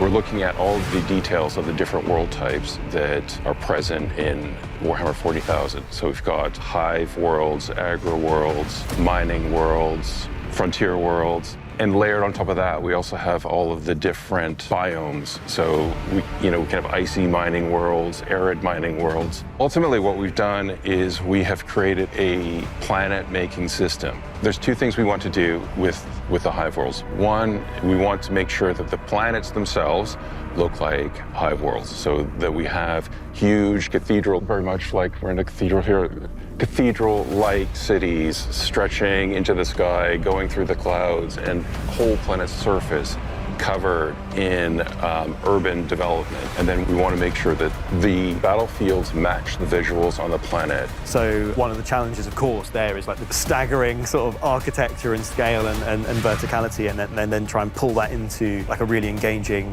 gameplay space. The sheer volume of potential lanes and routes. Building zones, traversable lanes, cover zones. We have some maps where your focus will be on sort of like navigating through these choke points and blasting apart areas to get a bit more sort of room to maneuver, or bring down a building on someone that's trucking along past. But then there's actually some pretty significant open spaces within them, like gigantic landing pads, and sort of the scale is so utterly off the chart.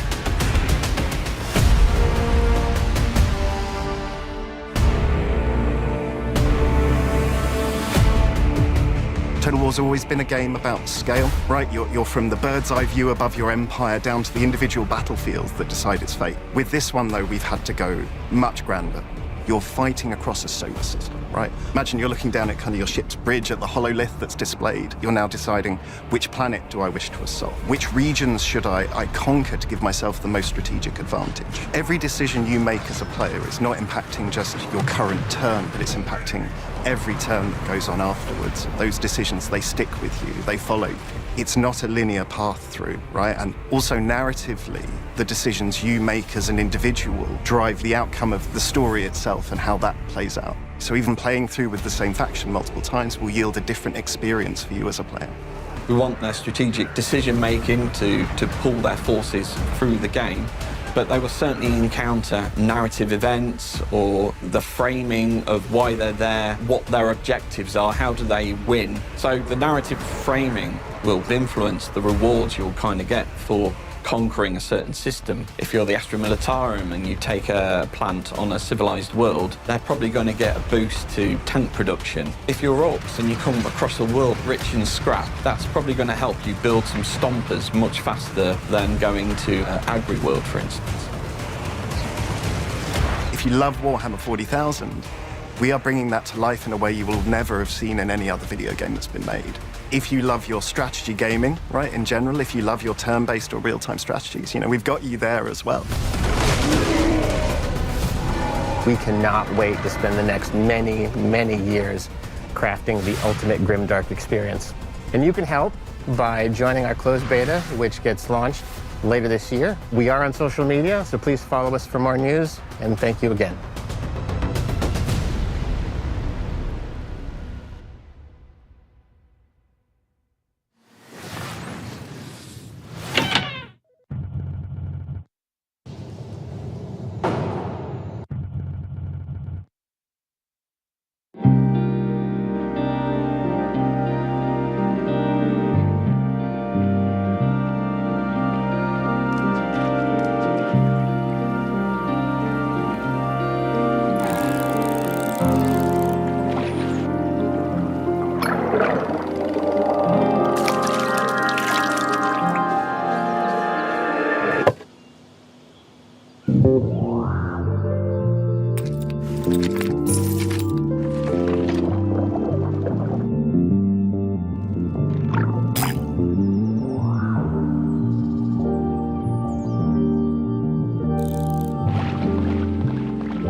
Night you died.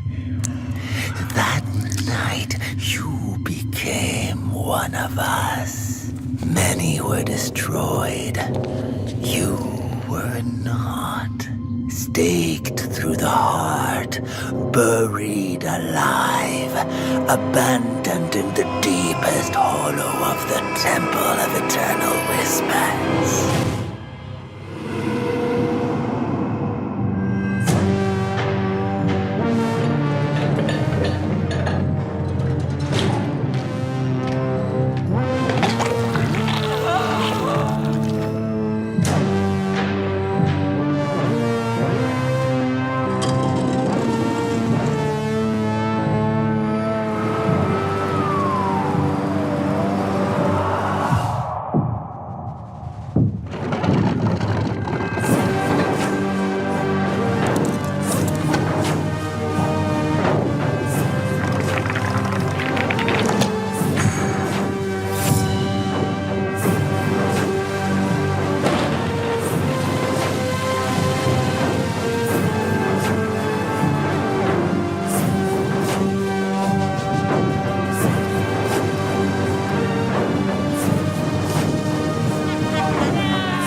Will you rise as the sword of Cain? Or will you piece together the shattered remains of your humanity?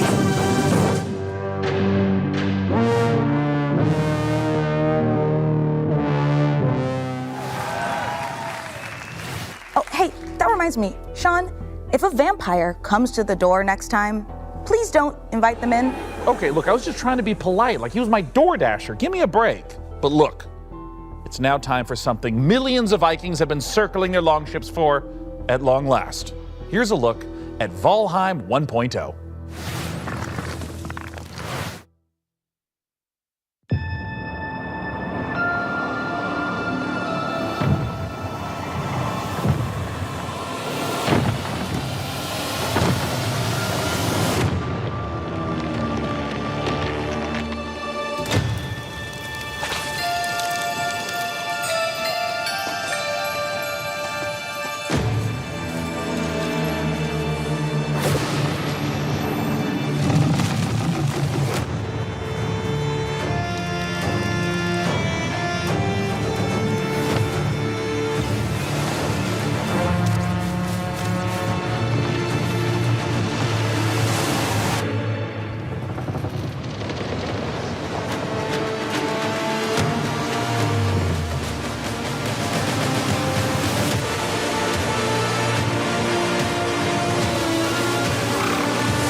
Up next, a look at the McConaughey-starring space epic RPG Exodus, which aired 15 minutes of gameplay during yesterday's Future Game Show.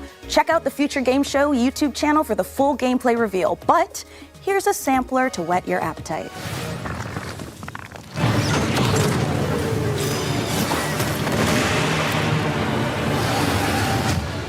Hi, I'm Chris King, Game Director on Exodus. For those that didn't see the extended gameplay reveal on Future Game Show, here are some highlights. Exodus is a cinematic science fiction action role-playing game where you become the Traveler, leading a crew on high-risk missions across the stars. You'll journey to deadly planets, derelict ships, and the remains of lost worlds, facing relentless threats as you rely on your companions and the unique weapons and abilities only you can wield. You play as June Aslan, someone with a rare connection to ancient alien technology, one that may be the key to saving your homeworld. Along the way, you'll decide who stands with you, what risks you take, and what you bring back, shaping your path and the future you return to, where time has moved on without you. We also share a glimpse of Persepolis, where you'll return between missions. It's where you reconnect with your crew, prepare for what comes next, and see how your choices are shaping both your character and the world around you. This was a quick peek into the larger world of Exodus. To learn more, check out the full extended gameplay reveal.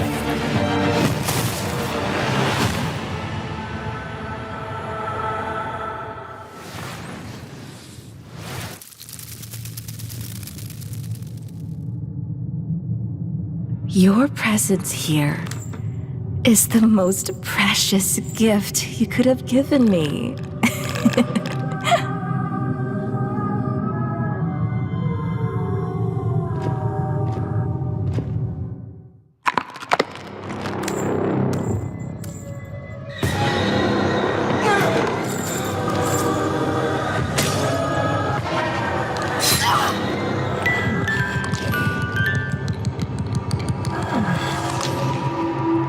Don't worry, dear. I'll put you right in no time.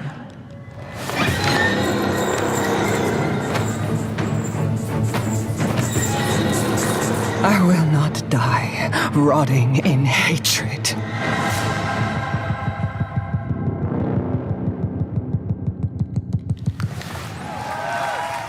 Red Nun's Legacy is the final chapter in the Remothered trilogy, and you can get caught up by claiming the last two Remothered games for free on Steam. Ooh, what a gift! Right? And while we're closing in on the end of the show, we've still got more to give. Mica. Yeah, Sean. Are you thinking what I'm thinking? Only if you're thinking of one last world premiere. Oh, you know me so well. Yeah.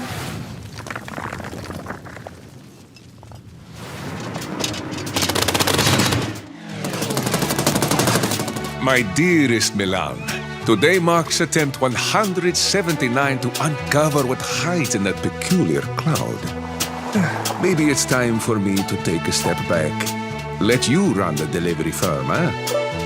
And Hermes misses you very much. There is a good life for you here on Santa Rosa, full of adventure, full of wonderful people. I know you will help them out as best you can, no matter the challenge.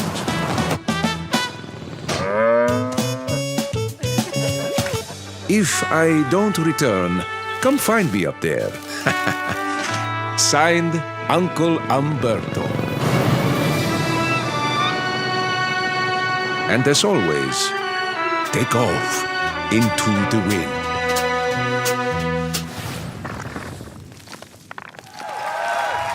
This has definitely been a very special episode of the PC Gaming Show.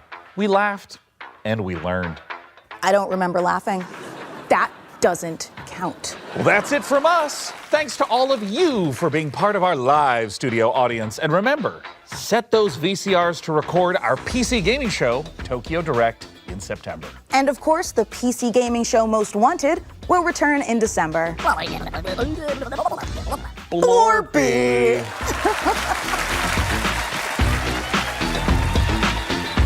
I need a ring. If I don't hear a ring, I'm not picking up anything. I need Foley here. Whoa! .com.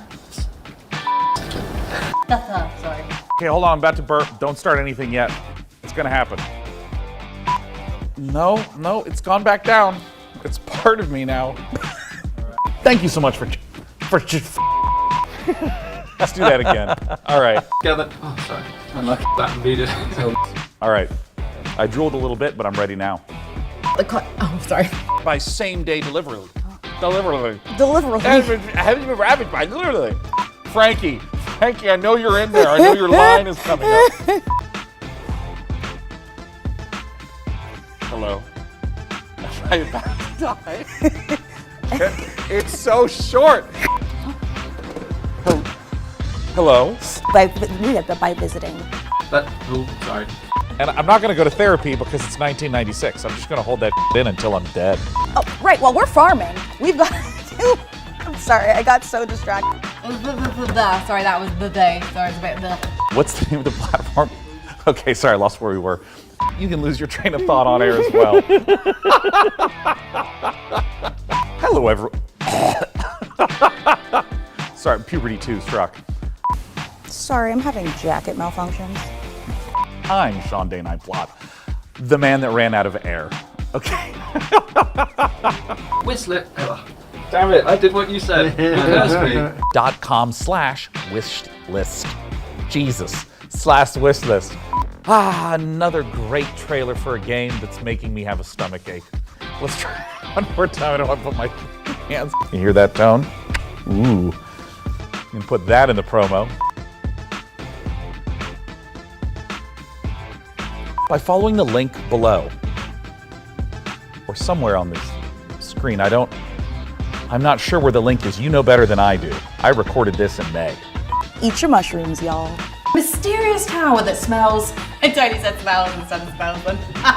TV. Okay. What goes better together than By visiting. I've never looked cooler than dancing in my seat to music that isn't there. Oh.